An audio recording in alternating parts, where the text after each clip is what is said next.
Hello student, आप देख रहे हैं यूट्यूब चैनल एफएलए स्टडी पॉइंट। तो इस चैनल में बीएससी फाइनल के स्टूडेंटों के लिए जो बुक चल रही है लीनियर प्रोग्रामिंग, इसमें टॉपिक चल रहा है ट्रांसपोर्टेशन प्रॉब्लम। तो ट्रांसपोर्टेशन प्रॉब्लम अभी तक जो सॉल्व कर रहे थे उसमें जो आंसर आता था, चाहे वो नॉर्थ वेस्ट कॉर्नर से लगाया जाए या लोएस्ट कॉस्ट एंट्री मेथड से लगाया जाए या वोगल्स अप्रोक्सीमेशन मेथड से लगाया जाए। तो इनिशियल बेसिक फिजिकल सॉल्यूशन आता था, वो नॉन डीजेनरेट होता था, यानी कि number of positive allocations in independent positions equal आते थे रिम रिक्वायरमेंट के, यानी कि m+n-1 के। तो बेसिक फिजिकल सॉल्यूशन जो निकलता था वो होता था नॉन डीजेनरेट। तो स्टूडेंट आज समझते हैं डीजेनरेट बेसिक फिजिकल सॉल्यूशन क्या होता है और फिर नॉन डीजेनरेट इसको कैसे बनाते हैं, क्योंकि जब तक सॉल्यूशन नॉन डीजेनरेट नहीं होगा तब तक इसका ऑप्टिमलिटी टेस्ट चेक नहीं कर सकते। तो सबसे पहले हम देखते हैं डीजेनरेट बेसिक फिजिकल सॉल्यूशन क्या होता है। तो स्टूडेंट जब सॉल्व करते हैं, चाहे किसी मेथड से सॉल्व करें, जो इनिशियल बेसिक फिजिकल सॉल्यूशन आता है, यदि उस टेबल में number of allocations less than हो रिम रिक्वायरमेंट के, यानी कि m+n-1 के, यानी कि number of allocations, number of positive allocations in independent position less than rim requirement, यानी m+n-1 के। तो बेसिक फिजिकल सॉल्यूशन होता है डीजेनरेट। अब इसको हम नॉन डीजेनरेट किस तरीके से बनाते हैं, तो स्टूडेंट देखते हैं अगर एक एलोकेशन कम है तो एक जगह हमको भरना पड़ेगा नॉन डीजेनरेट बनाने के लिए, और दो एलोकेशन कम है तो हमें दो एलोकेशन अपनी तरफ से उस टेबल में बढ़ाने पड़ेंगे, तब हमारा सॉल्यूशन बनेगा नॉन डीजेनरेट। अब किस तरीके से भरते हैं पहले इसको देखते हैं। यहाँ पर लिखा है degenerate basic physical solution of transportation problem. लिखा है if the number of positive allocations in independent position less than m+n-1 then basic physical solution is degenerate. अब डीजेनरेट बना, फिर हम इसको बनाएंगे नॉन डीजेनरेट। किस तरीके से बनाते हैं, to obtain non degenerate basic physical solution. First point लिखा हुआ है फॉर वन एलोकेशन। यदि एक एलोकेशन कम है तो उसको भरते कैसे हैं उस टेबल में, तो जो एलोकेशन भरे हुए हैं जिस टेबल में उसमें एक एलोकेशन हमको भरना पड़ेगा, तब वो बनेगा नॉन डीजेनरेट। अब किस तरीके से भरेंगे, तो स्टूडेंट जिस सेल में अनएलोकेटेड सेल हो और उसमें जो मिनिमम कॉस्ट हो उस जगह पर एक नंबर भरते हैं, उसका नाम है epsilon, smallest positive number epsilon. उस सेल में हम वहां पर एलोकेट करते हैं, लेकिन वो एप्सिलॉन जब हम भर देते हैं फिर एप्सिलॉन से लूपिंग करते हैं। जिस पॉइंट से यानी एप्सिलॉन से स्टार्ट किया है तो लूप बना करके उसी एप्सिलॉन पर वापस ना पहुंचे, उसे हम कहते हैं इंडिपेंडेंट पोजीशन। तो इंडिपेंडेंट पोजीशन पर भरेंगे और अनएलोकेटेड जो सेल है उसकी कॉस्ट मिनिमम हो उसमें भरते हैं। अगर वहां से लूप बनता है तो नेक्स्ट सेल जो मिनिमम कॉस्ट की है, नेक्स्ट मिनिमम कॉस्ट की है, तो फिर हम उसमें वहां पर एप्सिलॉन ट्राई करते हैं। तो लिखा हुआ है we allocate a smallest positive number epsilon in an unallocated cell. जो अनएलोकेटेड सेल है उसमें इस एप्सिलॉन को भरेंगे, लेकिन आगे लिखा है विच है मिनिमम कॉस्ट, यानी जो सेल हो उसकी कॉस्ट मिनिमम हो and at a independent position, यानी कि लूपिंग ना बने, उसमें वहां पर हम एलोकेट करेंगे। और अगर दो एलोकेशन कम है तो यही कंडीशन लगाएंगे और हम दो नंबर एलोकेट करेंगे, एक एप्सिलॉन और एक एप्सिलॉन डैश, जिसमें दोनों पॉजिटिव होंगे। एप्सिलॉन डैश बड़ा होगा, एप्सिलॉन छोटा होगा। तो जब दो एलोकेशन भरने पड़ते हैं तो या तो वो एक रो में भरते हैं या फिर एक कॉलम में भरते हैं। कंडीशन वही है, सेल की कॉस्ट मिनिमम हो और इंडिपेंडेंट पोजीशन पर हो, चाहे एप्सिलॉन को भरें या एप्सिलॉन डैश को भरें। जब हम एक रो में भरते हैं तो एप्सिलॉन डैश जो बड़ा है इसको हम राइट में रखते हैं और एप्सिलॉन को लेफ्ट में रखते हैं। जब एक ही कॉलम में एलोकेट करते हैं तो एप्सिलॉन एबव रहेगा और एप्सिलॉन डैश उसके नीचे रहेगा। ये कंडीशन है। फिर हमारा जो सॉल्यूशन होगा वो बनेगा नॉन डीजेनरेट, और इसके बाद हम ऑप्टिमलिटी टेस्ट चेक करेंगे। फिर देखते हैं ट्रांसपोर्टेशन कॉस्ट मिनिमम किस तरीके से आती है। तो स्टूडेंट एक क्वेश्चन लेके चलते हैं। यहाँ पर लिखा हुआ है solve the following transportation problem. ये ट्रांसपोर्टेशन प्रॉब्लम है। सबसे पहले हम इसका इनिशियल बेसिक पीरियड सॉल्यूशन निकालते हैं, और सबसे बेस्ट जो मेथड है वोगल अप्रोक्सीमेशन मेथड है। तो इस मेथड से इस क्वेश्चन को लगाते हैं और देखते हैं आगे।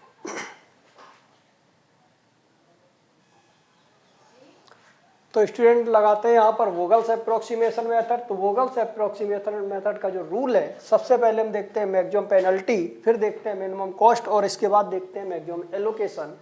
तो यहाँ पर देखते हैं, यहाँ पेनल्टी निकालते हैं। सबसे मिनिमम कॉस्ट है 1, इससे नेक्स्ट मिनिमम है 2, तो इसका डिफरेंस यहाँ पर 1। यहाँ पर देखते हैं 2 फिर 4 है, तो इसका डिफरेंस 2 है। यहाँ पर 10 है फिर 20 है, तो इसका डिफरेंस यहाँ पर 10 है। इसके बाद यहाँ पर आते हैं 1 फिर 4, तो इसका डिफरेंस 3। यहाँ पर देखते हैं 2 फिर 2, लेकिन यहाँ पर सेम है, तो इसलिए इससे यहाँ पर देखते हैं 40, तो 38 मिला यहाँ पर। इसके बाद यहाँ 1 5 4 हुआ, यहाँ पर 4 9, तो 5 हुआ। देखते हैं मैक्सिमम पेनल्टी। तो मैक्सिमम पेनल्टी और यहाँ मिला करके देखते हैं 38 है, तो 38 को इंक्लूड करेंगे। फिर हम देखते हैं इसमें 3 कॉस्ट हैं, इसमें मिनिमम कॉस्ट देखते हैं। तो मिनिमम कॉस्ट यहाँ पर और यहाँ पर 2 जगह पर है। तो जब मिनिमम कॉस्ट टाई कर जाती है तो फिर हम देखते हैं मैक्सिमम एलोकेशन किस में ज़्यादा एलोकेट किया जाएगा।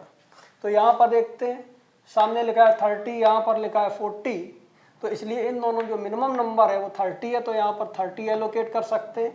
इसमें लिखा है 50, इसमें लिखा है 40, तो इन दोनों जो मिनिमम है यहाँ पर 40 एलोकेट कर सकते हैं। तो इन दोनों में जो एलोकेट है वो मैक्सिमम भरा जाएगा यहाँ पर 40, तो इसलिए इसमें एलोकेट ना करके यहाँ पर एलोकेट करेंगे। तो यहाँ पर हमने 40 एलोकेट कर दिया। अब ये 40 बैलेंस हो गया, तो यानी कि ये यहाँ से कॉलम कैंसिल आउट हो जाएगा। इसके बाद जो नई टेबल बनेगी उसको देखते हैं। यहाँ पर 3 रोज है और 3 कॉलम है, 3 रोज और 3 कॉलम। तो यहाँ पर आता है D1, D3 और D4। तो यहाँ पर लिखते हैं D1, D3 और इसको यहाँ पर लिखते हैं D4। यहाँ पर O1, O2 और O3।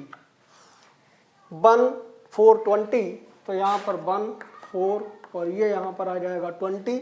1 5 30, तो यहाँ पर 1 5 30 और इसके बाद 4 9 10, तो यहाँ पर 4 9 और 10 यहाँ से मिलता है AI, और यहाँ पर लिखते हैं BJ। इसमें पेनल्टी निकालते हैं और यहाँ पर पेनल्टी निकालते हैं। तो यानी कि यहाँ से जो 40 है इसमें कम होगा, तो यहाँ से 10 मिलेगा, यानी कि यहाँ पर आ जाएगा 30, यहाँ पर 10 आएगा और यहाँ पर 20। इसके बाद देखते हैं 20 30 और 10, यानी कि यहाँ पर 20, यहाँ पर 30 और यहाँ पर 10। अब यहाँ पर ये वाली लाइन यहाँ पर कैंसिल आउट हुई है, तो इसके सामने की जो पेनल्टी होगी ये चेंज हो सकती है, इसको निकालेंगे। इन पेनल्टी में कोई चेंज नहीं आएगा। तो 3 4 5, तो यहाँ पर लिखते हैं 3, यहाँ पर 4 और ये वैल्यू 5। इसमें देखते हैं 1 फिर 4, तो इसका डिफरेंस यहाँ पर 3 हुआ। यहाँ पर 4 फिर 5, तो यहाँ पर 1 हुआ। यहाँ पर 10 और 20, यहाँ पर 10 हुआ। तो मैक्सिमम पेनल्टी और यहाँ मिला करके देख रहे हैं 10 है, तो इस पेनल्टी को यहाँ पर इंक्लूड करेंगे। अब देखते हैं मिनिमम कॉस्ट। तो इस रो में जो मिनिमम कॉस्ट है वो 10 है, तो इसमें एलोकेट किया जाएगा। सामने 20 और 10 है, इसमें मिनिमम नंबर 10 है, तो 10 को एलोकेट करेंगे और इस वाले कॉलम को कैंसिल आउट करेंगे। अब यहाँ पर 3 रोज और 2 कॉलम बचते हैं, तो इसको यहाँ पर भरते हैं।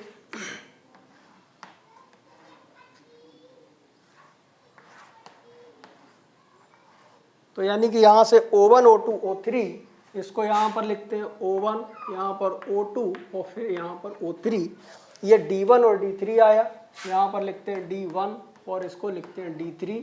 यहाँ पर AI और यहाँ पर BJ, इसमें पेनल्टी निकालेंगे और यहाँ पर भी पेनल्टी देखते हैं। तो 1 4 20, तो इसको यहाँ पर लिखते हैं 1, यहाँ पर 4 और यहाँ पर 20। 1 5 30, तो यानी ये वैल्यू आ जाएगी 1, यहाँ पर 5 और यहाँ पर 30। इसमें यहाँ पर 10 कम होगा, तो यहाँ पर 10 मिलेगा। यानी कि ये 10 आ जाएगा, यहाँ पर 10 आ जाएगा और यहाँ पर 30 आएगा। जब ये लाइन यहाँ पर कैंसिल आउट हो जाएगी, इस कॉलम को कैंसिल आउट करेंगे तो पैरेलल वाली पेनल्टी चेंज हो सकती है। इस पेनल्टी में कोई डिस्टर्बेंस नहीं होगा। तो 20 और 30 यानी कि यहाँ पर है 20, यहाँ पर 30, पेनल्टी लिखी है 3 और 4, तो यानी कि यहाँ पर आ जाएगा 3 और यहाँ पर 4। इस पेनल्टी को निकालते हैं तो सेम कॉस्ट है, इसलिए पेनल्टी यहाँ पर डैश होगी। यहाँ पर देखते हैं 1 का डिफरेंस है तो 1 आ जाएगी, यहाँ पर 20 और 30 तो 10 का डिफरेंस है। तो अब देखते हैं मैक्सिमम पेनल्टी, यहाँ से मिला के 10 है तो इसको इंक्लूड करेंगे। इसमें देखते हैं मिनिमम कॉस्ट 20 है तो इसमें एलोकेट करेंगे, इसके सामने 10 और 20, मिनिमम जो नंबर है वो 10 है, 10 को एलोकेट कर दिया और इस वाले रो को यहाँ पर कैंसिल करेंगे। अब 2/2 की मैट्रिक्स यहाँ पर बची हुई है, इसको यहाँ पर सॉल्व करते हैं। यहाँ पर लिखा है D1 D3, तो यानी कि ये वैल्यू यहाँ पर आ जाएगी D1 और इसको यहाँ लिखते हैं D3 और ये वैल्यू यहाँ पर O1 और O2।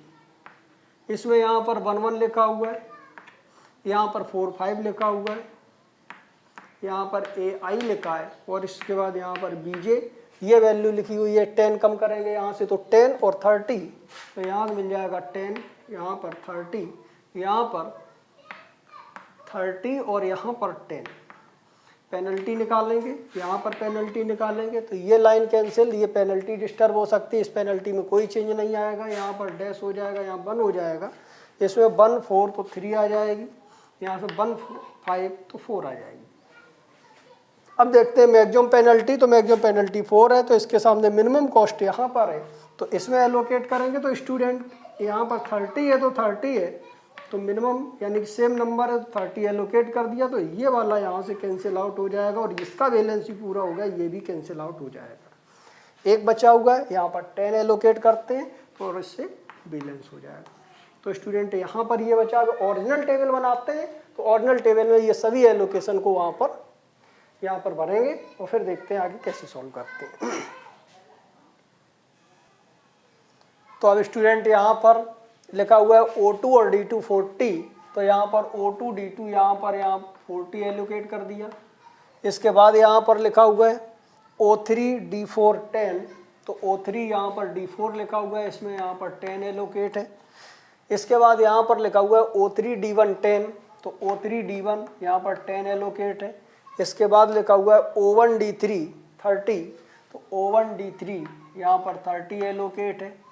इसके बाद यहाँ पर O2 और D1, O2 D1 10, तो O2 और D1 यहाँ पर 10 एलोकेट है। तो यहाँ पर रिम रिक्वायरमेंट देखते हैं तो रोज 3 रोज हैं, 4 कॉलम है, 7 हुए, एक कम किया तो 6 हुआ, तो 6 एलोकेशन होने चाहिए। तो यहाँ देखते हैं 1 2 3 4 और 5, यानी कि एक एलोकेशन यहाँ पर कम है, तो इसलिए यहाँ पर नॉन डी जो बेसिक फिजिकल सॉल्यूशन होगा वो डीजेनरेट होगा, क्योंकि रिम रिक्वायरमेंट हमारी m+n-1 जो कि 6 के इक्वल है और एलोकेशन उससे कम है। तो यहाँ पर देखते हैं और आगे सॉल्व करते हैं इसे। तो स्टूडेंट यहाँ पर लिखा हुआ है since the number of positive allocations in independent positions equal to 5, ये 5 के इक्वल है, 1 2 3 4 एंड 5। लेकिन रिम रिक्वायरमेंट हमारी है ये 3 रोज है, 4 कॉलम है, तो 7 हुए, एक कम करेंगे यानी m+n-1, 3 + 4 - 1 यानी कि 6, तो 5 कम है, 6 ज़्यादा है, तो इसलिए therefore initial basic physical solution is degenerate. अगर एलोकेशन कम पड़ जाते हैं तो initial basic physical solution degenerate होता है। अब इसकी ट्रांसपोर्टेशन कॉस्ट कितनी है और ये सॉल्यूशन कितना है वो यहाँ पर लिखते हैं। x13 30 के इक्वल है, x21 10 है, x22 40 है, x31 10 है और x34 10 है। तो यहाँ पर लिखा हुआ है इसकी टोटल ट्रांसपोर्टेशन कॉस्ट आएगी 1 × 30, 4 × 10, इसके बाद 2 × 40, 20 × 10 और 10 × 10। इसको ऐड करते हैं स्टूडेंट तो आता है यहाँ से 450। अब इसका हम चेक करते हैं ऑप्टिमलिटी टेस्ट, लेकिन ऑप्टिमलिटी टेस्ट जब हम चेक करेंगे तो वो चेक होता है non degenerate basic physical solution. जब तक non degenerate basic physical solution नहीं बनेगा तब तक ऑप्टिमलिटी टेस्ट चेक नहीं होगा, तो इसलिए अब हम इसको बनाते हैं non degenerate basic physical solution. तो यानी कि एक एलोकेशन यहाँ पर कम है, 5 है, जबकि रिम रिक्वायरमेंट 6 है, तो हमें यहाँ पर 6 बनाने हैं, यानी कि एक एलोकेशन इस टेबल में हमें अपनी तरफ से एलोकेट करना पड़ेगा। उसका कोई रोल नहीं रहेगा, केवल ये ऑप्टिमलिटी टेस्ट चेक करने के लिए होता है। तो यहाँ पर इसका जो रूल है, अनएलोकेटेड सेल देखते हैं। ये अनएलोकेटेड सेल है, इन अनएलोकेटेड सेल में सबसे मिनिमम कॉस्ट है, सबसे पहले उस सेल में यहाँ पर एलोकेट करके देखते हैं। तो इसकी सबसे अनएलोकेटेड सेल में मिनिमम कॉस्ट है 1। तो यहाँ पर हम स्मॉलेस्ट नंबर एलोकेट करेंगे और देखते हैं पोजीशन इंडिपेंडेंट है कि नहीं, यानी कि हम देखते हैं लूपिंग ना हो तो इंडिपेंडेंट पोजीशन होगी। यानी कि यहाँ से स्टार्ट करेंगे तो एलोकेशन टू एलोकेशन चलना है, वर्टिकल लाइन से स्टार्ट किया है तो एलोकेशन पर पहुँचने के बाद हॉरिजेंटल चलना है, अगर हॉरिजेंटल लाइन से स्टार्ट किया है तो हम एलोकेशन पहुंचने के बाद वर्टिकल लाइन पर देखते हैं, और जहां से स्टार्ट किया है वहीं पर अगर आ जाए तो हम कहते हैं ये डिपेंडेंट पोजीशन है, और अगर वहां पर ना पहुंच पाए तो इंडिपेंडेंट पोजीशन है। तो इसमें यहां पर लिखा हुआ है to obtain non degenerate basic physical solution we allocate a smallest positive number epsilon in an unallocated cell. Unallocated cell की कंडीशन है अनएलोकेटेड सेल विच है मिनिमम कॉस्ट। अनएलोकेटेड सेल जिसकी कॉस्ट मिनिमम है वो फर्स्ट रो और first column में है। तो यहाँ पर लिखते हैं अनएलोकेटेड सेल 1,1 विच है मिनिमम कॉस्ट, और इसकी कॉस्ट जो है मिनिमम 1 है, and at a independent position. यानी कि जब यहाँ पर हम एप्सिलॉन को फिलअप कर देंगे, एलोकेट कर देंगे, तो हम देखते हैं यहाँ से लूपिंग ना हो, यानी कि इससे स्टार्ट करेंगे, पहले हॉरिजेंटल पर चलते हैं तो इस यहाँ पर एलोकेशन पर पहुँचते हैं, इस पर पहुँचने के बाद हम वर्टिकल लाइन पर आएंगे और एलोकेशन पर पहुँचना है। तो वर्टिकल लाइन में सामने कोई एलोकेशन नहीं है, इसलिए एप्सिलॉन से स्टार्ट करके एप्सिलॉन पर दोबारा नहीं पहुँचेंगे, इसलिए यहाँ पर ये इंडिपेंडेंट पोजीशन यहाँ से तो है। अब देखते हैं यहाँ से वर्टिकल पर आते हैं, इस एलोकेशन के पास 90 डिग्री घूमते हैं, यानी कि हॉरिजेंटल चलते हैं, यहाँ पर पहुँचे। इसके बाद अब वर्टिकल चलना है, ऊपर एलोकेशन नहीं है, नीचे एलोकेशन नहीं है, सामने एलोकेशन नहीं है, इसलिए अब यहाँ से यहीं तक आ पाएंगे, यानी वापस एलोकेशन एप्सिलॉन पर नहीं पहुँचना है। इसका मतलब ये भी इंडिपेंडेंट पोजीशन है। अगर हम इस एलोकेशन को ना देख करके यहाँ से डायरेक्ट इस पर आते हैं तो यहाँ से यहाँ पर पहुँचेंगे, फिर यहाँ से कहीं नहीं जा पाएंगे, यानी कि एप्सिलॉन से स्टार्ट किया तो एप्सिलॉन पर नहीं पहुँच रहे हैं, इसलिए ये इंडिपेंडेंट पोजीशन है, यानी कि यहाँ एप्सिलॉन वरना पॉसिबल है और यही सही है। तो लिखा हुआ है एंड एट इंडिपेंडेंट पोजीशन, इस जगह पर एप्सिलॉन को भरेंगे। अब हम ऑप्टिमलिटी टेस्ट चेक करेंगे, यानी कि ये एलोकेशन से जो भरे हुए हैं इनको लिख दिया और एक एप्सिलॉन को अपनी तरफ से यहाँ पर फिल कर दिया। अब देखते हैं यूआई और वीजे। ऑप्टिमलिटी जब टेस्ट चेक करते हैं तो यूआई और वीजे निकालना पड़ता है। तो देखते हैं जिस लाइन में चाहे वो रो हो या कॉलम हो मैक्सिमम एलोकेशन भरे हैं उसके सामने 0 रखते हैं। इसमें 2 है, इसमें 2 है, इसमें 2 है, लेकिन इसमें 3 एलोकेशन है, इसमें 1 है, इसमें 1 है, इसमें 1 है। 3 एलोकेशन है तो इस कॉलम के सामने यहाँ 0 लिखते हैं। और अब इस एलोकेशन की जो कॉस्ट है 1 में से 0 सब्ट्रैक्ट करते हैं तो 1 आता है। इस एलोकेशन की कॉस्ट जो है वो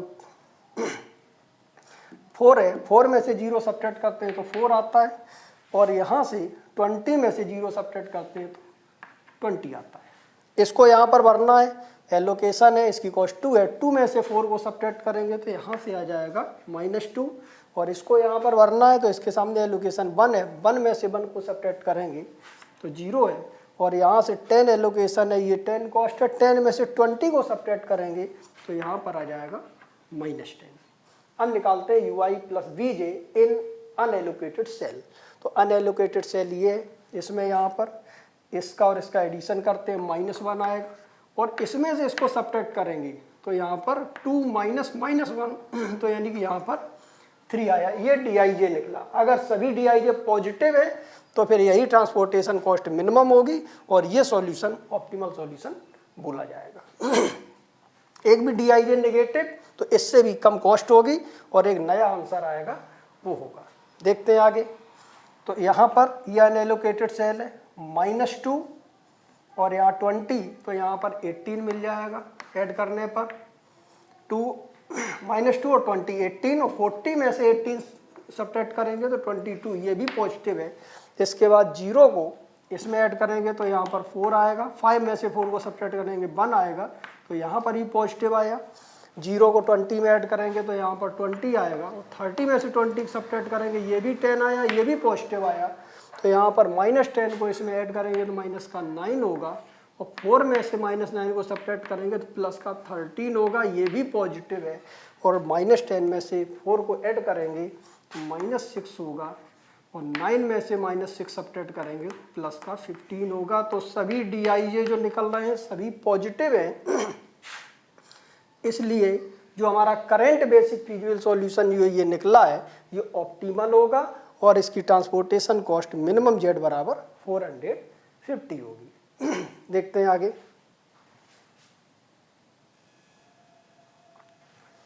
तो यहाँ पर सभी DIJ पॉजिटिव आए हैं, तो यहाँ लिखते हैं since all DIJ greater than 0 therefore current basic physical solution is optimal and problem has unique optimal basic physical solution which is given by. तो ये सॉल्यूशन जो हमारा निकला हुआ था वही सॉल्यूशन है, और इसमें जो ट्रांसपोर्टेशन कॉस्ट होगी वो मिनिमम होगी। तो लिखा हुआ है मिनिमम Z, मिनिमम और बढ़ जाएगा, मिनिमम Z यानी अब इससे कम नहीं हो सकती है। तो यहाँ पर मिनिमम Z बराबर ये आंसर आएगा, और इसमें एक और नंबर यहाँ पर लिख के आएगा 1 × एप्सिलॉन। तो यहाँ पर प्लस करते हैं 1 × एप्सिलॉन। तो यहाँ पर ये एप्सिलॉन जब सॉल्व करते हैं तो फिर 0 के इक्वल रखा जाता है इसमें। तो 450 और इसकी जगह पर बाद में 0 पुटअप कर देते हैं, इसलिए इसमें कोई इफेक्ट नहीं आता है। तो आंसर आ जाएगा मिनिमम Z = 450। तो ये इसका आंसर यहाँ पर मिला। तो आज इस वीडियो में यहीं तक। सभी स्टूडेंट इस वीडियो को लाइक कर दें, शेयर कर दें और सब्सक्राइब कर दें, ताकि हमारे आने वाले हर वीडियो की नोटिफिकेशन सभी स्टूडेंटों को मिल सके। अगले वीडियो में चलते हैं एक नई प्रॉब्लम के साथ। दैट्स ऑल, आज यहीं तक।